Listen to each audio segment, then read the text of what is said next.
We're going to look at this idea of parametric coordinates. So what we're used to using is Cartesian coordinates, where the curve itself is described by one equation, and then the point is described by two numbers, one x number, one representing the y. Parametrics is kind of the other way around, where the curve's described by two equations, one for the x coordinate, one for the y coordinate, and then the actual point is just represented by one number, which we call the parameter. Parameter basically means pair of measures. So you're using a pair of measures to describe the curve instead of a single equation. So let's just have a look at this example here. So there's our standard old parabola, which we now know could be written as x squared equals 4ay. That's a Cartesian equation of the parabola. If I was to put it in parametric form, the standard way we do it is the x becomes 2at and the y value becomes at squared. Now each point on the parabola can still be described by a unique number, but just a single number.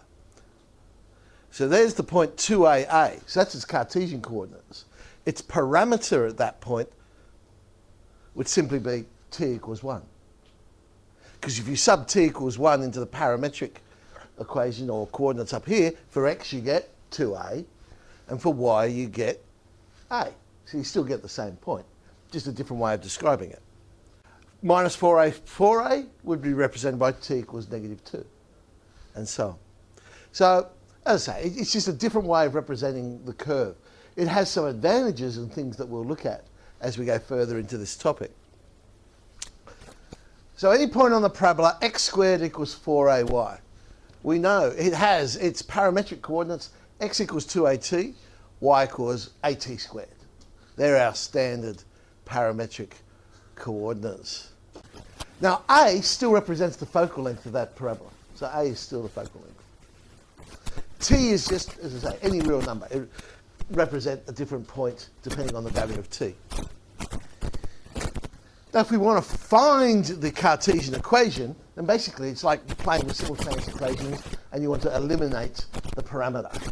So I could rewrite the x1 to say, oh, well, t equals 2x, and then y equals a quarter, 2x squared.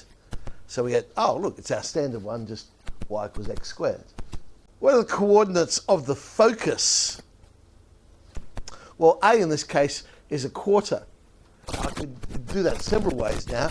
I could just look at the y one and I know that's at squared, so a is a quarter. Or I could look at the x one and say, oh, well, that's 2at, so a is a quarter. Or I could go to our final answer of x squared equals 4ay, so 4a equals 1, a is a quarter. However we choose to get it, it all comes out to be the same number. So a is a quarter, and so 0 a quarter. So we're going to calculate the parametric coordinates of this one then. Well, y equals 8x squared. If I work out what a is, remember it's got to be x squared the subject, so I'll rewrite it, x squared equals 4ay. A in this case is 1 on 32. So it becomes 2at, or 2 times 1 on 32, 1 on 16, at squared, 1 on 32, t squared. Okay.